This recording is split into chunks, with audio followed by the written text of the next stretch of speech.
Group 1 aspirants కోసం టీశాట్ నిర్వహిస్తున్నటువంటి కార్యక్రమానికి స్వాగతం. ఈ వీడియోలో మనము ప్రపంచవ్యాప్తంగా పెను ప్రభావాన్ని చూపబోతున్నటువంటి ఎమర్జింగ్ టెక్నాలజీస్, వీటిని మనము ఉద్భవిస్తున్నటువంటి సాంకేతికతలుగా మరియు అభివృద్ధి చెందుతున్నటువంటి సాంకేతికతలుగా చెప్పుకుంటూ ఉన్నాం. మరి అలా ఏ విధమైనటువంటి సాంకేతికతలు మానవ జీవనం మీద అత్యున్నతమైనటువంటి ప్రభావాన్ని చూపబోతున్నాయి ఎమర్జింగ్ టెక్నాలజీస్ రూపంలో అనేటటువంటి అంశాలు తెలుసుకునే ప్రయత్నం చేద్దాం. దీంట్లో ఆగ్మెంటెడ్ రియాలిటీస్ మరియు వర్చువల్ రియాలిటీ అనేటటువంటి శాస్త్ర సాంకేతికత ప్రస్తుతము వినియోగంలో ఉంది. ఇది మరిన్ని రంగాలకు విస్తరించి తన యొక్క ప్రయోజనాలను అందించనున్న దృష్ట్యా మరి ఆగ్మెంటెడ్ రియాలిటీ మరియు వర్చువల్ రియాలిటీ కూడా ఉద్భవిస్తున్నటువంటి సాంకేతికతగా మనం ప్రముఖంగా ప్రస్తావించుకోవాల్సి వస్తుంది. ఇది బ్లాక్ చైన్ వంటి కీలకమైనటువంటి సాంకేతికతలతో కలిసి కాలక్రమంలో మెటావర్స్ అనేటటువంటి మరొక అత్యున్నతమైనటువంటి సాంకేతికతగా మార్పు చెందుతుందని మనం ఇదివరకటి వీడియోలో చెప్పుకున్నాం. మరి అలాంటి సందర్భంలో ఆగ్మెంటెడ్ రియాలిటీ మరియు వర్చువల్ రియాలిటీ ఏ విధంగా మానవ జీవితాన్ని ప్రభావితం చేయబోతున్నాయో తెలుసుకునే ప్రయత్నం చేద్దాం. సో ఇక్కడ మొదటగా మనం ప్రస్తావించుకోవాల్సింది వర్చువల్ రియాలిటీ. ఈ వర్చువల్ రియాలిటీలోని ప్రయోజనాలను మరింత మెరుగుపరిచి మానవాళికి అందించేటటువంటి క్రమంలో అది ఆగ్మెంటెడ్ రియాలిటీగా మారినటువంటి క్రమాన్ని చూడవచ్చు.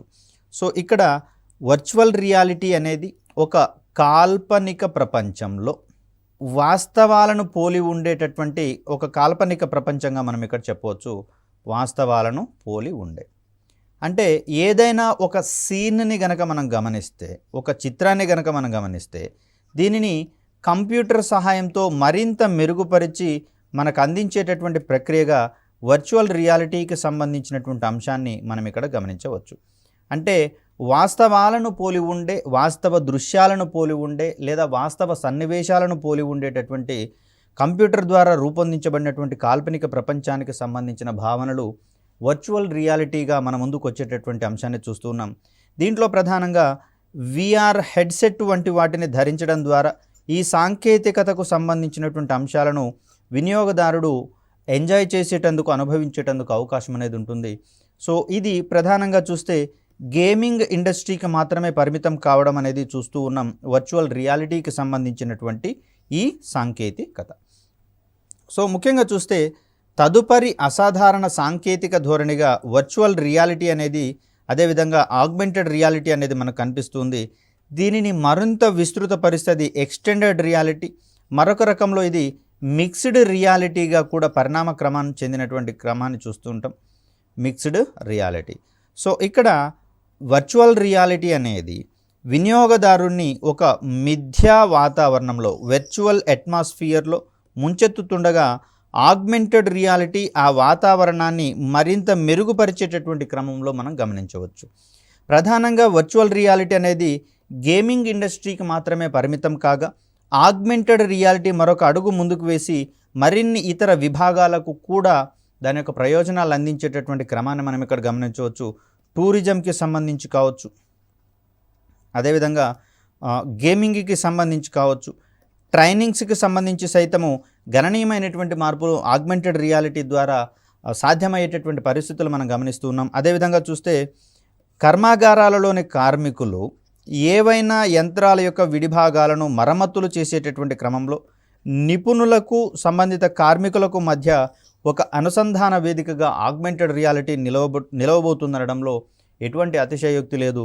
తద్వారా నిపుణుల యొక్క సూచనలను ఆధారంగా చేసుకొని సదరు కార్మికులు యంత్రాలను తమంతట తామే రిపేర్ చేసుకునేటటువంటి సామర్థ్యాన్ని సంపాదించుకోగలుగుతారు. అదేవిధంగా చూస్తే తరగతి గది వాతావరణాన్ని సైతం ఆగ్మెంటెడ్ రియాలిటీ సహాయంతో మనం సమూలంగా మార్చివేసేటటువంటి పరిస్థితులు గమనించవచ్చు. ముఖ్యంగా చూస్తే ఏదైనా ఒక ఆవరణ వ్యవస్థకు సంబంధించి దానిని పరిశీలించాల్సి వస్తే సదరు విద్యార్థికి ఉన్న ఏకైక ప్రత్యామ్నాయము ఆ ఆవరణ వ్యవస్థ దగ్గరకు వెళ్ళి వాటిని పరిశీలించాల్సి రావడం. ఫర్ ఎగ్జాంపుల్ చూస్తే చెరువుకి సంబంధించినటువంటి జీవుల యొక్క ఆవరణ వ్యవస్థను కనుక పరిశీలించాల్సి వస్తే విద్యార్థి చెరువు వద్దకు వెళ్ళి అక్కడ ఉన్నటువంటి జీవరాశి మీద, అదేవిధంగా ఆ నీటిలో నివసించేటటువంటి మొక్కలు కావచ్చు, జంతువులు కావచ్చు, వాటన్నింటిని పరిశీలించాల్సి వచ్చేది. మరి అలాంటి సందర్భంలో సముద్ర అంతర్భాగాలలో ఉండేటటువంటి జీవావరణ వ్యవస్థ గురించి పరిశీలించాల్సి వస్తే మరి విద్యార్థులకు సముద్రాల లోపలికి వెళ్ళడం అనేది చాలా కష్టసాధ్యమైనటువంటి పని కాబట్టి ఇటువంటి సందర్భాలలో ఆగ్మెంటెడ్ రియాలిటీ వంటి సాంకేతికత సహాయాన్ని గనక తీసుకుంటే విద్యార్థికి ఒక సముద్ర అంతర్భాగాలలో ఏ విధమైనటువంటి వాతావరణం ఉంటుందో అటువంటి వాతావరణాన్ని కంప్యూటర్ల సహాయంతో క్రియేట్ చేసి విద్యార్థి ముందు ఆ ఏఆర్ హెడ్సెట్స్ ద్వారా తనకు ప్రదర్శింపజేసినట్లయితే తను సముద్ర అంతర్భాగంలోకి వెళ్ళి తనంతట తానే పరిశోధిస్తున్నటువంటి అనుభూతిని పొందుతాడు. తద్వారా ఒక రియల్ టైమ్ ఎక్స్పీరియన్స్ అనేది, ప్రత్యక్ష అనుభవం అనేది విద్యార్థికి కల్పించడంలో ఈ ఆగ్మెంటెడ్ రియాలిటీ అనేది కీలకంగా పరిణమించబోతున్నటువంటి అంశాన్ని ఇక్కడ మనం ప్రస్తావించుకోవాల్సి ఉంటుంది. అలా చూస్తే ఇప్పటి వరకు ఈ సాంకేతికతకు సంబంధించినటువంటి ట్రెండ్ ప్రధానంగా గేమింగ్ కోసం మాత్రమే ఉపయోగించబడింది. ఇది వర్చువల్ రియాలిటీ నుంచి ఆగ్మెంటెడ్ రియాలిటీకి మారినటువంటి సందర్భంలో అనేకమైనటువంటి ఇతర ప్రయోజనాలను సైతం అందించే క్రమాన్ని మనం ఇక్కడ గమనించవచ్చు. ఇక్కడ ఈ వర్చువల్ రియాలిటీ మరియు ఆగ్మెంటెడ్ రియాలిటీకి సంబంధించినటువంటి మరిన్ని అంశాలను గమనిస్తే యుఎస్ నేవీ మరియు ఆర్మీ అదేవిధంగా కోస్ట్ గార్డ్ షిప్ కెప్టెన్లకు శిక్షణనిచ్చేటటువంటి క్రమంలో ఆగ్మెంటెడ్ రియాలిటీ ఉపయోగపడుతున్నటువంటి అంశాన్ని ఇక్కడ మనం గమనించవచ్చు. ఇందుకోసము వర్చువల్ మోడ్లో ఒక సాఫ్ట్వేర్ని రూపొందించడం అనేది జరిగింది. దీంట్లో వర్చువల్ షిప్ అనేటటువంటి ఒక సాఫ్ట్వేర్ని తయారు చేసి ఈ సాఫ్ట్వేర్ని ఆగ్మెంటెడ్ రియాలిటీ సాంకేతికతకు అనుసంధానం చేయడం ద్వారా ఏ విధమైనటువంటి పరిస్థితులలో అక్కడ ఉండేటటువంటి కెప్టెన్స్ బిహేవియర్ ఏ విధంగా ఉండాలి అనేటటువంటి అంశాలను సూచించడం అనేది జరుగుతుంది. తద్వారా రియల్ టైం వాతావరణంలో వారికి నేర్చుకునేటటువంటి అనుభవం అనేది ఇక్కడ కల్పించడం జరుగుతుంది ఆగ్మెంటెడ్ రియాలిటీకి సంబంధించినటువంటి అంశాలలో భాగంగా. అదేవిధంగా చూస్తే 2022లో ఈ రకమైనటువంటి సాంకేతికతలు మన జీవితాల్లో మరింతగా పెనవేసుకుపోయేటందుకు అవకాశం ఉంటుంది. ఎందుకు అంటే 2022 తర్వాత సైతం ఇక్కడ అనేక విస్తృతమైనటువంటి రంగాలను దీంట్లోకి ఇంక్లూడ్ చేసుకోవడానికి మనం పరిశీలిస్తూ ఉన్నాం. కాబట్టి మరిన్ని వినూత్నమైనటువంటి ఆవిష్కరణలు ఆగ్మెంటెడ్ రియాలిటీ సహాయంతో మనం పొందేటందుకు అవకాశం ఉంటుంది. తద్వారా మరిన్ని వినూత్నమైనటువంటి అవకాశాలు పొందడానికి సైతం మానవుడు తయారీగా ఉండాల్సి వస్తుంది. ముఖ్యంగా చూస్తే టూరిజానికి సంబంధించి గమనిస్తే ఏదైనా ఒక ఐలాండ్కి సంబంధించి కావచ్చు, ఇతరత్ర అంశాలను ప్రచారం చేసేటటువంటి క్రమంలో ఆగ్మెంటెడ్ రియాలిటీ అనేది ఒక వినూత్నమైనటువంటి ప్లాట్ఫామ్గా మనకు రూపొందబోతోంది. సో సదరు ఐలాండ్కి సంబంధించినటువంటి వాతావరణాలను చిత్రించి కంప్యూటర్ ద్వారా వాటిని మరింత మెరుగుపరిచి వినియోగదారుడి ముందుకు కనుక తీసుకొని వచ్చినట్లయితే ఆ ఐలాండ్కు సంబంధించినటువంటి అవగాహనను తను పెంపొందించుకొని దాని యొక్క అందాన్ని వీక్షించేటటువంటి క్రమంలో సదరు వినియోగదారుడు లేకపోతే మానవులు ఆ ఐలాండ్ని సందర్శించేటందుకు ఎక్కువగా అవకాశాలు ఉంటాయి. కాబట్టి మరి ఇటువంటి వినూత్నమైనటువంటి ధోరణులు క్రమక్రమంలో వచ్చేటందుకు అవకాశం అనేది ఉంటుంది. సో దీనికి సంబంధించి మరిన్ని అంశాలు తెలుసుకునే ప్రయత్నం చేద్దాం.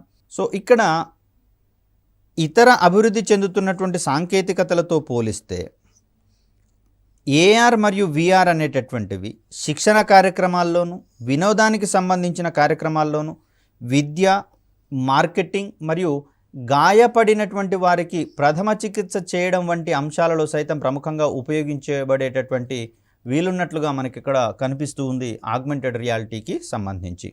ఫర్ ఎగ్జాంపుల్, ఏదైనా ఒక యంత్ర భాగాన్ని రిపేర్ చేసేటటువంటి క్రమంలో సదరు యంత్రానికి సంబంధించినటువంటి అన్ని విడిభాగాలను సంయుక్తంగా విడివిడిగా వర్చువల్ రూపంలో మనము ముందల ప్రజెంట్ చేసుకోవాల్సి ఉంటుంది కంప్యూటర్ నమూనాల సహాయంతో. తర్వాత ఏ భాగంలో మరమ్మత్తు చేయాల్సి వస్తే దానికి సంబంధించినటువంటి అంశాలను ప్రదర్శించడం ద్వారా అక్కడ మరమ్మతులు సదరు సిబ్బంది స్వయంగా చేసుకోగలిగేటటువంటి వీలుంటుంది. అదేవిధంగా వినోదానికి సంబంధించి చూస్తే ఇప్పటికే గేమింగ్ పరిశ్రమలలో ఇక్కడ వర్చువల్ రియాలిటీ అనేది ప్రధానంగా కనిపిస్తూ ఉంది. దీనిని ఎంటర్టైన్మెంట్ విభాగంలో అంటే మూవీస్ని వీక్షించడం ద్వారా కూడా మరింత వినూత్నంగా మూవీస్ని ప్రదర్శించేటటువంటి వీలుంటుంది ఆగ్మెంటెడ్ రియాలిటీకి సంబంధించినటువంటి హెడ్సెట్స్ ద్వారా. ఈ ఆగ్మెంటెడ్ రియాలిటీకి సంబంధించిన హెడ్సెట్స్ ద్వారా చిత్రాలకు సంబంధించినటువంటి ధ్వనులను సైతం రియల్ టైంలో ఉండే మాదిరిగా ఎక్స్పీరియన్స్ చేయవచ్చు. అదేవిధంగా ఇక్కడ వాసనలను సైతము ప్రదర్శించగలిగేటటువంటి వీలుంటుంది ఆగ్మెంటెడ్ రియాలిటీకి సంబంధించినటువంటి సాంకేతికతల ద్వారా. అంటే పూర్తి స్థాయిలో ఒక కాల్పనిక ప్రపంచాన్ని వాస్తవ ప్రపంచంలో ఉండే విధంగా మార్పు చేయగలిగేటటువంటి సాంకేతికతగా మనకి ఇక్కడ ఆగ్మెంటెడ్ రియాలిటీ అనేది కనిపిస్తుంది. దీని ద్వారా గాయపడినటువంటి వారికి ఈ ఆగ్మెంటెడ్ రియాలిటీ సహాయంతో ప్రథమ చికిత్స ఏ విధంగా చేయవచ్చో వారికి కళ్ళకు కట్టినట్లుగా వివరిస్తూ వారి ముందు ప్రదర్శించేటటువంటి వీలుంటుంది. కాబట్టి సదరు వ్యక్తులు సైతం ప్రథమ చికిత్స చేయడంలో ఏ విధమైనటువంటి మెలకువలు ఉంటాయో, నైపుణ్యాలు ఉంటాయో వాటిని సక్సెస్ఫుల్గా నేర్చుకునేటందుకు అవకాశం అనేది చిక్కుతుంది. అదేవిధంగా విద్యారంగంలో ఏ విధమైనటువంటి మార్పులు వస్తాయో మనం ఇంత క్రితమే చెప్పుకున్నాం. తరగతి గదిని పరిసరాలలోకి తీసుకొని పోలేని సందర్భాలలో సదరు పరిసరాలను తరగతి గదిలోకి ప్రవేశపెట్టడం ద్వారా, కాల్పనిక ప్రపంచంలోకి విద్యార్థిని తీసుకొని వెళ్ళడం ద్వారా, ప్రత్యక్ష అనుభవాల ద్వారా విద్యార్థులు నేర్చుకోవడానికి ఎక్కువ అవకాశం ఉంటుంది. కాబట్టి అటువంటి ప్రత్యక్ష అనుభవాలను కల్పించే వాతావరణాన్ని మనం పాఠశాలలో ఆవిష్కరించేటందుకు ఆవశ్యకత ఉంటుంది ఏఆర్కి సంబంధించినటువంటి సాంకేతికతను వినియోగించడం ద్వారా. సో ఇక్కడ వైద్యులు శస్త్రచికిత్సలు చేసేటటువంటి క్రమంలో, అదేవిధంగా రోగులకు చికిత్సను అందించేటటువంటి క్రమంలో సైతం ఆగ్మెంటెడ్ రియాలిటీ, వర్చువల్ రియాలిటీలు మనకు అధికంగా ఉపయోగపడుతున్నట్లుగా కనిపిస్తూ ఉంది. ఇక్కడ శస్త్రచికిత్స చేయడానికి వైద్యులకు అవసరమైనటువంటి శిక్షణ ఇవ్వడానికి, అంటే వైద్య విద్యార్థులు ఉంటారు కదా, ఈ వైద్య విద్యార్థులకు శస్త్రచికిత్సలు చేసేటటువంటి క్రమంలో ఏదైనా ఒక డెడ్ బాడీని తీసుకొని వచ్చి దాని మీద సదరు చికిత్స చేయడం ద్వారా ట్రైనింగ్ కల్పించబడుతుంది. కానీ ఇలా ప్రతి ఒక్క బ్యాచ్కి ఒక డెడ్ బాడీని తీసుకొని రావడం అనేది కొంచెం కష్టసాధ్యమైనటువంటి పని. కాబట్టి ఇలాంటి సందర్భంలో సదరు క్లాసులను ఆగ్మెంటెడ్ రియాలిటీ సహాయంతో చిత్రీకరించి విద్యార్థులకు గనక వారికి ప్రదర్శింపజేసినట్లయితే ఒక పూర్తి నిజ వాతావరణంలో ఉంటూ నేర్చుకుంటున్న మాదిరిగానే వైద్య విద్యార్థులు అక్కడ శస్త్రచికిత్సల గురించి జ్ఞానాన్ని పెంపొందించుకోవడానికి అవకాశం అనేది ఏర్పడుతుంది. అదేవిధంగా చూస్తే కొన్ని ప్రఖ్యాత మ్యూజియంలను సందర్శించేటటువంటి సమయంలో పూర్తిగా ఆ మ్యూజియంలో ఉండేటటువంటి వాతావరణంలో వినియోగదారుణ్ణి ఒక కాల్పనిక ప్రపంచం క్రియేట్ చేసి తనను ఉంచడం ద్వారా ఆ మ్యూజియంలో ఏ విధమైనటువంటి వస్తువులు ఉన్నాయి, వాటి ద్వారా ఏం నేర్చుకోవచ్చు అనేటటువంటి అంశాలను సదరు వినియోగదారుడు మ్యూజియాలను రియల్గా సందర్శించాల్సినటువంటి అవసరం లేకుండానే నేర్చుకునేటటువంటి అవకాశం ఉంది. అయితే పూర్తి స్థాయిలో మ్యూజియంని ఇలా వర్చువల్ రూపంలో ప్రజెంట్ చేయడం అనేది సాధ్యం కాకపోవచ్చు. కాబట్టి త్వరలోనే తనకు ఆ మ్యూజియంని సందర్శించి అక్కడ ఉన్నటువంటి విశేషాలను తెలుసుకోవాలనే ఆసక్తిని పెంపొందించి తద్వారా అక్కడికి పర్యాటకులను ఆకర్షించేటందుకు అధిక అవకాశాలు అనేవి ఏర్పడుతూ ఉంటాయి. అదేవిధంగా చూస్తే ఈ మ్యూజియంలను సందర్శించేటటువంటి క్రమంలో వారికి లోతైనటువంటి అనుభవాలను అందించడానికి, అంటే పూర్తి మ్యూజియం వాతావరణంలో ఉంచుతూ వారికి అవసరమైనటువంటి ఆ విషయాలను తెలియచేయడానికి కావచ్చు. అదేవిధంగా కొన్ని ప్రత్యేకమైనటువంటి థీమ్ పార్కులను ఎస్టాబ్లిష్ చేసి వాటి యొక్క ప్రయోజనాలను మెరుగుపరిచేటటువంటి క్రమంలో కావచ్చు. అదేవిధంగా కొన్ని వస్తువులకు సంబంధించినటువంటి పనితీరును వివరించే క్రమంలో దానిని ఆగ్మెంటెడ్ రియాలిటీ అంశాలను జోడించడం ద్వారా వాటికి సంబంధించినటువంటి మార్కెటింగ్ని మరింత వినూత్నమైనటువంటి అంశాలలో భాగంగా వినియోగదారునికి అందించేటటువంటి వీలు కల్పించబడుతుంది ఆగ్మెంటెడ్ రియాలిటీకి సంబంధించినటువంటి అంశాలలో భాగంగా. సో ఈ క్రమంలో చూస్తే భవిష్యత్తులో ఆగ్మెంటెడ్ రియాలిటీకి సంబంధించినటువంటి ఉపకరణాలు బిజినెస్ పరంగా, వాణిజ్యపరంగా అత్యంత ప్రాధాన్యతను కలిగి ఉండబోతున్నాయి. ఈ క్రమంలో 2019లో కనుక గమనిస్తే 14 మిలియన్ల ఆగ్మెంటెడ్ రియాలిటీ మరియు వర్చువల్ రియాలిటీ పరికరాలు అమ్మడైనట్లుగా ప్రపంచవ్యాప్తంగా మనకి ఇక్కడ గణాంకాలు ఉన్నాయి.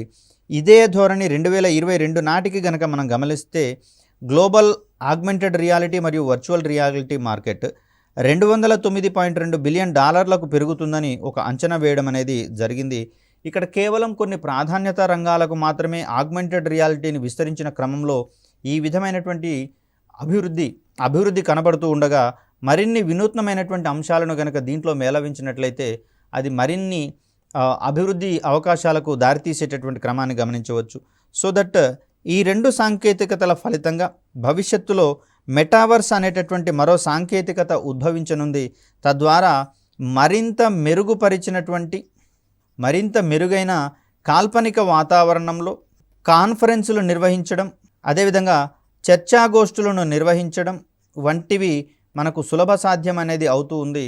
మొత్తంగా చూస్తే ఒక ప్రాంతంలో ఉన్నటువంటి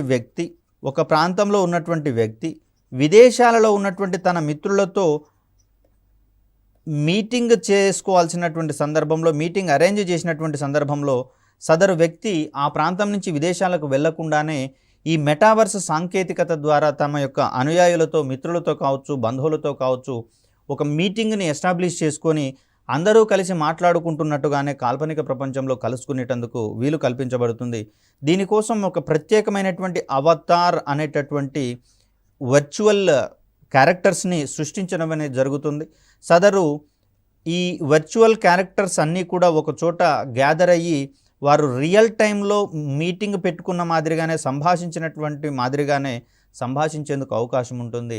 తద్వారా దూరాలను చెరిపివేసేటటువంటి క్రమంలో మెటావర్స్ అనేది ఒక అద్భుతమైనటువంటి సాంకేతికతగా మారబోతుంది. అయితే ప్రస్తుతం ఉన్నటువంటి సెల్ఫీ యుగంలో మనం ఎన్ని ప్రమాదాలు కొని తెచ్చుకుంటున్నామో గమనిస్తూనే ఉన్నాం. సెల్ఫీ మోజులో పడి వాహనాలు గుద్దుకోవడం ద్వారా కావచ్చు, లేదా ట్రాక్ల మీద వెళ్తూ సెల్ఫీలు తీసుకునేటటువంటి క్రమంలో రైళ్లు ఢీకొనడం ద్వారా, లేదా అక్కడ విద్యుత్ తీగలకు తగిలేటటువంటి క్రమంలో అనేకమైనటువంటి ప్రమాదాలు ఏర్పడుతూ ఉన్నాయి. మరి అలాంటి సందర్భంలో మెటావర్స్ అనేటటువంటిది మరిన్ని మార్పులను, మరిన్ని ప్రమాదాలను తీసుకొని వస్తుందో మనకు తెలియదు. కానీ నిజమైనటువంటి ప్రయోజనాలను అందించేటటువంటి క్రమంలో మెటావర్స్ అనేది ఒక కీలకమైనటువంటి సాంకేతికతగా మారబోతుందనేది ఒక అంచనా.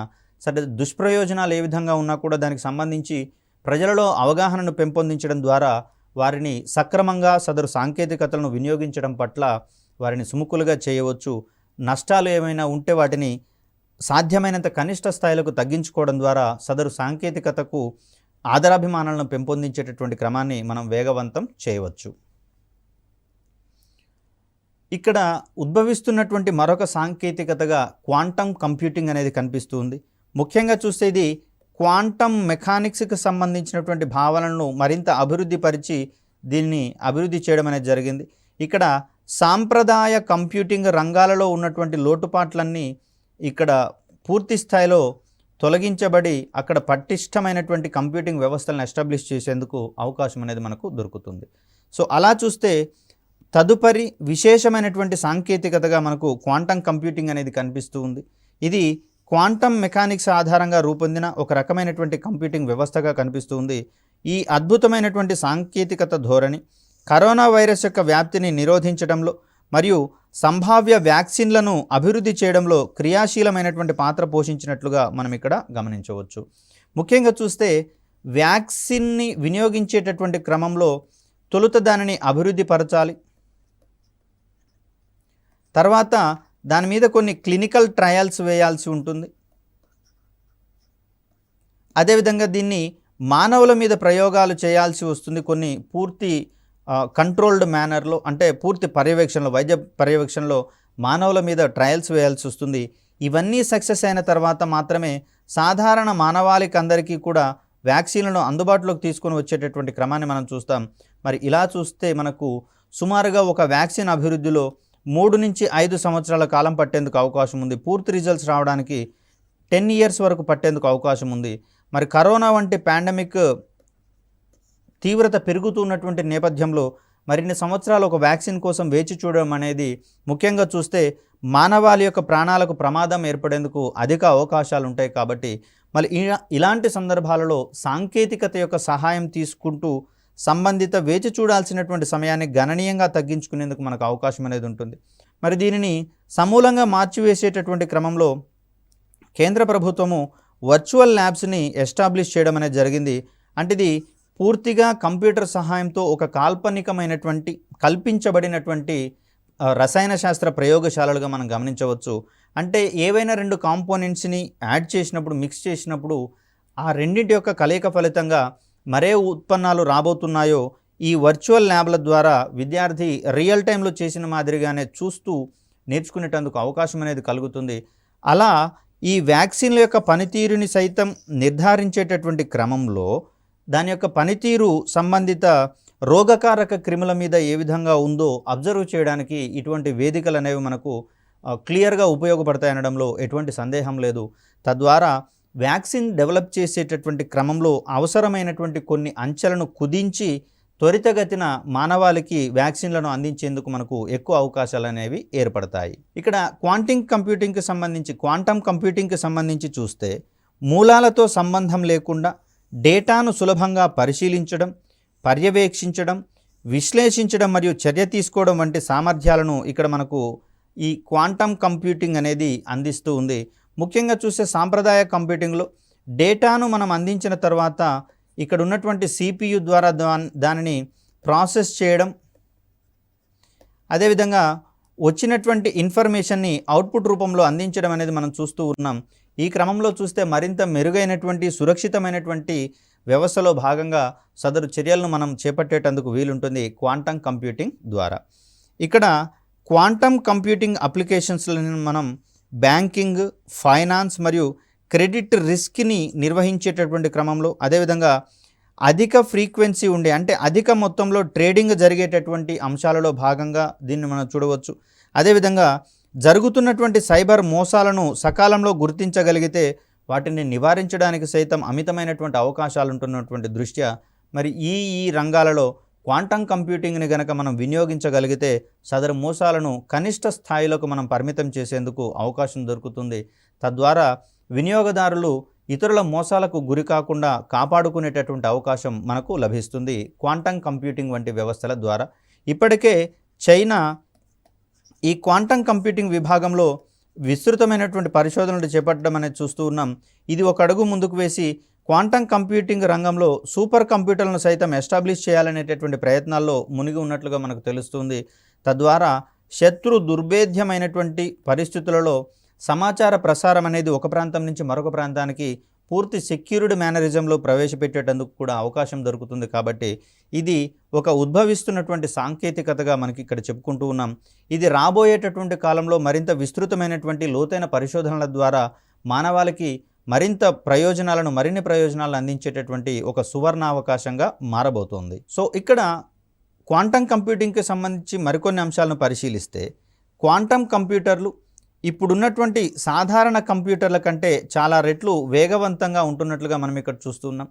ఇప్పటికే చూస్తే అమెజాన్ వెబ్ సర్వీసెస్ దీన్నే మనము AWSగా చూస్తూ ఉన్నాం. అదేవిధంగా మైక్రోసాఫ్ట్, గూగుల్ వంటి అనేక ఇతర సంస్థలు క్వాంటమ్ కంప్యూటింగ్ రంగంలో పరిశోధనా కార్యక్రమాలలో నిమగ్నమై ఉన్నట్లుగా మనకి ఇక్కడ కనిపిస్తుంది. ప్రపంచవ్యాప్తంగా చూస్తే గ్లోబల్ క్వాంటమ్ కంప్యూటింగ్ మార్కెట్ ఆదాయాలు 2029 నాటికి చూస్తే $2.5 బిలియన్ అధిగమిస్తాయని మనకి ఇక్కడ ఒక అంచనా ఉన్నట్లుగా గమనిస్తూ ఉన్నాం. తద్వారా క్వాంటమ్ కంప్యూటింగ్ రంగానికి ఉన్నటువంటి ఆదరణ అనేది మనకి ఇక్కడ తేటతెల్లం కావడం అనేది జరుగుతుంది.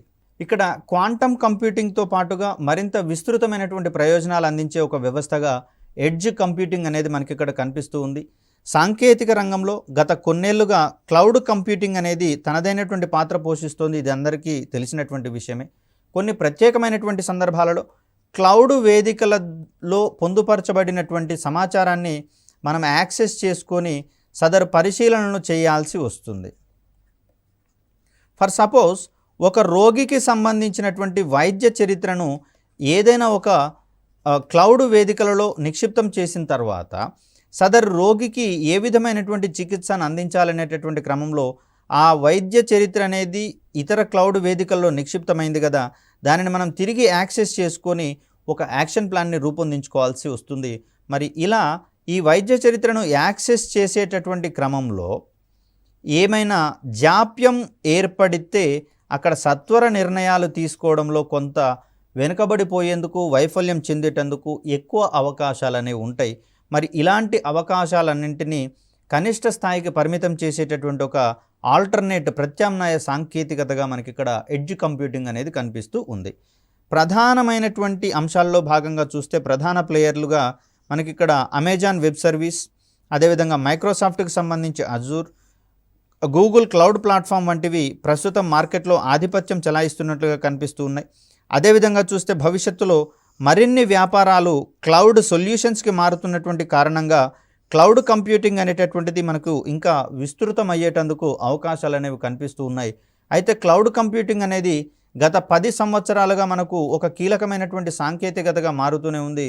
తద్వారా మన ఉపకరణాలలో ఇక్కడ స్టోరేజీ అనేది సద్వినియోగం చేసుకుంటూ కీలకమైనటువంటి ఫైల్స్ని ఇతర క్లౌడ్ వేదికలలో నిక్షిప్తం చేయడం ద్వారా వాటిని రిమోట్గా యాక్సెస్ చేసుకునేటందుకు వీలుంటుంది. ఎల్లప్పుడూ అంటే 24/7 నిరంతరం కూడా దీన్ని యాక్సెస్ చేసుకునేందుకు వీలుంటుంది. కాబట్టి తద్వారా క్లౌడ్ సర్వీసెస్ని మనం వినియోగించుకుంటూ మన దగ్గర ఉన్నటువంటి ఉపకరణాల్లోని స్టోరేజ్ని మనం మరింత విస్తృతంగా ఉపయోగించుకునేటందుకు వీలు అనేది కల్పించబడుతుంది.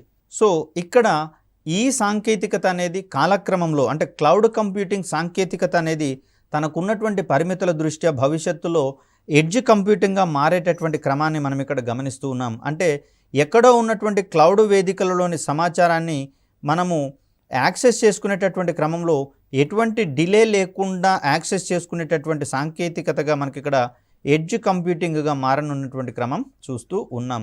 అంటే క్లౌడ్ కంప్యూటింగ్ కాస్త భవిష్యత్తులో ఎడ్జ్ కంప్యూటింగ్గా మారబోతుందనేది ఇది సూచిస్తుంది. డేటా ఆర్గనైజేషన్ల పరిమాణం పెరుగుతూనే ఉన్నటువంటి ఈ క్రమంలో క్లౌడ్ కంప్యూటింగ్లో పలు లోపాలు వెలుగు చూడడం అనేది ప్రధానంగా మనం ప్రస్తావించుకోవాలి. క్లౌడ్ కంప్యూటింగ్ మరియు ప్రాసెసింగ్ కోసం డేటా సెంటర్కు డేటాను పొందడం వల్ల ఏర్పడేటటువంటి జాప్యం వంటి సమస్యలలో కొన్నింటిని పరిష్కరించడానికి గాను ఎడ్జ్ కంప్యూటింగ్ రూపొందించబడినట్లుగా మనం ఇక్కడ చూస్తూనే ఉన్నాం. అంటే క్లౌడ్ వేదికలో ఉన్నటువంటి సమాచారం ఏదైతే ఉందో ఈ సమాచారాన్ని సదరు సంస్థ సత్వరం వినియోగించుకోవడం కోసం ఆ సమాచారాన్ని వేదిక నుంచి తను యాక్సెస్ చేసుకోవాల్సి వస్తుంది. మరి ఇలా యాక్సెస్ చేసుకునేటటువంటి క్రమంలో భారీ సమాచారాన్ని కనుక యాక్సెస్ చేసుకోవాలి అంటే అందుకు సమయం అధికంగా పట్టేటందుకు అవకాశం ఉంటుంది. మరి ఇలా అధిక సమయం పట్టేటటువంటి క్రమంలో కొన్ని ఇమ్మీడియట్ డెసిషన్స్ తీసుకోవాలంటే కొంచెం కష్టసాధ్యమయ్యేటటువంటి పనిగా మనకు కనిపిస్తుంది. మరి ఆ కష్టాన్ని తగ్గించేటటువంటి ఒక సాంకేతికతగా మనకి ఇక్కడ ఎడ్జ్ కంప్యూటింగ్ అనేది ఉపయోగపడుతూ ఉంది. సో ఇక్కడ చూస్తే ఎడ్జ్ కంప్యూటింగ్కి సంబంధించి పరిమిత లేదా కేంద్రీకృత స్థానానికి కనెక్టివిటీ లేకుండానే రిమోట్ లొకేషన్స్లలో టైం సెన్సిటివ్ డేటాను ప్రాసెస్ చేయడానికి ఎడ్జ్ కంప్యూటింగ్ని ఉపయోగించవచ్చు. అంటే ఇక్కడ క్లౌడ్ వేదికల ద్వారా గమనిస్తే సదరు సమాచారం ఎక్కడో రిమోట్గా స్టోర్ అయి ఉంటుంది. మరి ఈ రిమోట్ ప్రాంతాలలో అంటే ఇతర ప్రాంతాలలో ఎస్టాబ్లిష్ అయినటువంటి క్లౌడ్ వేదికల్లోని సమాచారాన్ని యాక్సెస్ చేయడానికి మనకు ఖచ్చితంగా ఇంటర్నెట్ సర్వీసెస్ కూడా ఉండాల్సి వస్తుంది. అది కూడా నాణ్యమైనటువంటి ఇంటర్నెట్ సర్వీసెస్ ఉండాల్సి వస్తుంది. మరి ఇలాంటి సందర్భాలలో నాణ్యత అనేది వినియోగాన్ని బట్టి మారుతూ ఉన్నటువంటి క్రమంలో మరింత జాప్యం అనేది ఏర్పడేందుకు అవకాశం ఉంటుంది. కాబట్టి మరి ఎలాంటి ఇంటర్నెట్ సర్వీసెస్ యొక్క వినియోగం లేకుండానే రిమోట్లీ ఉండేటటువంటి సమాచారాన్ని యాక్సెస్ చేసుకోవాల్సినటువంటి అవసరం లేకుండానే అక్కడ ఉండేటటువంటి అంచెలను కుదించడం ద్వారా సమాచార యాక్సెస్ని సులభతరం చేసే ఒక సాంకేతికతగా మనకి ఇక్కడ ఎడ్జ్ కంప్యూటింగ్ అనేది కనిపిస్తుంది. ఆ పరిస్థితుల్లో ఎడ్జ్ కంప్యూటింగ్ అనేది అందుబాటులో ఉండే చిన్న డేటా సెంటర్ వలె పనిచేసేటటువంటి క్రమాన్ని ఇక్కడ మనం చూస్తూ ఉన్నాం. అంటే సదరు సమాచారం అంతా మనకు అందుబాటులో ఉండేటటువంటి డేటా సెంటర్ల నుంచి పొందుతున్నట్లుగా మనకు కనిపిస్తూ ఉంది. తద్వారా అక్కడ యాక్సెస్ అనేది చాలా సులభ సాధ్యమయ్యేటందుకు ఒక ఆప్షన్గా మనకి ఇక్కడ పరిణమిస్తుంది ఎడ్జ్ కంప్యూటింగ్ వంటి వ్యవస్థలు. తద్వారా రోగులకు సేవ చేసేటటువంటి క్రమంలో వారి యొక్క వైద్య చరిత్రను ఇమ్మీడియట్గా రిఫర్ చేసేటటువంటి అవకాశము వైద్యులకు దొరుకుతుంది. తద్వారా సత్వర వైద్యాన్ని అందించేటటువంటి క్రమాన్ని మనం ఇక్కడ గమనించేటటువంటి వీలుంటుంది ఎడ్జ్ కంప్యూటింగ్ వంటి వ్యవస్థల ద్వారా. ఇక్కడ ఎడ్జ్ కంప్యూటింగ్ వంటి ఈ వ్యవస్థలను ఇంటర్నెట్ ఆఫ్ థింగ్స్ వంటి పరికరాల వినియోగం పెరిగేటటువంటి క్రమంలో ఈ వ్యవస్థ కూడా విస్తరించేటటువంటి క్రమాన్ని మనం ఇక్కడ గమనించవచ్చు. ముఖ్యంగా చూస్తే ఐఓటీ అంటే ఇంటర్నెట్ ఆఫ్ థింగ్స్ రంగంలో సెన్సార్స్ ఆధారితంగా వివిధ ఉపకరణాలను మనము ఇంటర్ కనెక్ట్ చేస్తామని చెప్పుకున్నాం కదా.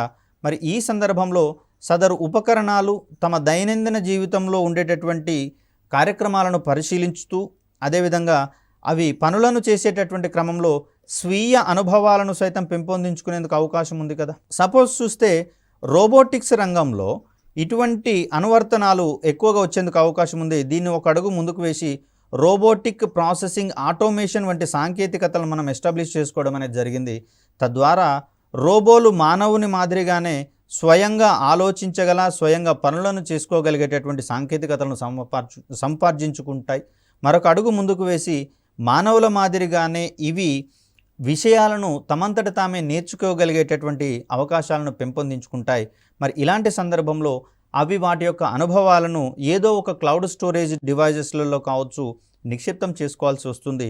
అవసరమైనటువంటి పరిస్థితులలో సదరు సమాచారాన్ని మళ్ళీ తిరిగి అవి యాక్సెస్ చేసుకొని వాటిని పరిశీలించడం ద్వారా నూతన పరిస్థితులకు అనుగుణంగా ఏ విధంగా పనులు చేయాలనేటటువంటి అంశాలలో ఒక క్లారిటీకి వచ్చేందుకు అవకాశం ఉంటుంది. కాబట్టి మరి ఇలా చూస్తే మనకు ఐఓటీ వంటి రంగాల ద్వారా ఈ రోబోటిక్స్ వంటి వాటిని అనుసంధానం చేయడం ద్వారా ఎడ్జ్ కంప్యూటింగ్ అనేది మరింత విస్తరించేందుకు అవకాశాలు అనేవి ఎక్కువగా ఉంటున్నాయి. 2022 నాటికి గనక మనం గమనిస్తే global edge computing market $6.72 billion చేరుకుంటుందని ఒక అంచనా వేయడం అనేది జరిగింది. తద్వారా ఎడ్జ్ కంప్యూటింగ్ రంగము ఎంత విస్తృత ప్రాధాన్యతను కలిగి ఉందో దీని ద్వారా మనకు అర్థమవుతుంది. ఇదే సాంకేతికతను మరింత వినూత్నమైనటువంటి రంగాలకు గనక మనం అన్వయించినట్లయితే అనేకమైనటువంటి ప్రయోజనాలను పొందేటందుకు అవకాశం అనేది మనకు ఏర్పడుతుంది. సో ఇలా ఎమర్జింగ్ టెక్నాలజీస్ అనేవి నిరంతరం అభివృద్ధి చెందుతూ మరిన్ని విస్తృతమైనటువంటి రంగాలకు అప్లై చేయబడుతూ అక్కడ మానవ ప్రయోజనాలను మరింత గరిష్టం చేసేటటువంటి పరిస్థితులను సాధ్యం చేయబడతాయి.